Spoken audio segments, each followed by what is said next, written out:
আজকে জুলাইয়ে এই স্বল্প কয়েকজন সাংবাদিক যে অংশ নিয়েছিলেন সেই বিপ্লবে, সেটা না, কিন্তু আজকে উপস্থিতি খুবই কম। আমার মনে হয় এই উপস্থিতিটা আরো বেশি হওয়ার কথা ছিল। কেন হয়নি জানি না। তবে আমার পক্ষ থেকে আমি একটি কথা বলতে চাই যে আজকে যেভাবেই দেখেন না কেন, আওয়ামী বিরোধী যারা ছিল, যে সাংবাদিকরা মাঠে মাঠে কাজ করেছেন, তারা কিন্তু সবাই আমার ভাই। এখানে দ্বিধা বিভক্তি কিছু নেই।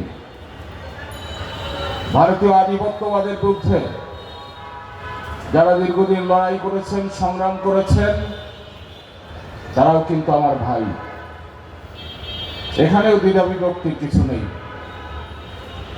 যারা আওয়ামী ফ্যাসিস্ট বিরোধী আছেন এবং ভারতীয় আধিপত্যবাদের বিরুদ্ধে যারা আছেন, তাদের মধ্যে কোনো বিভক্তি দেখতে চাই না। হন সে সাংবাদিক, হন সে সাধারণ মানুষ, এবং সেই সাথে একটি ইনসাফ ভিত্তিক রাষ্ট্র চাই আমরা।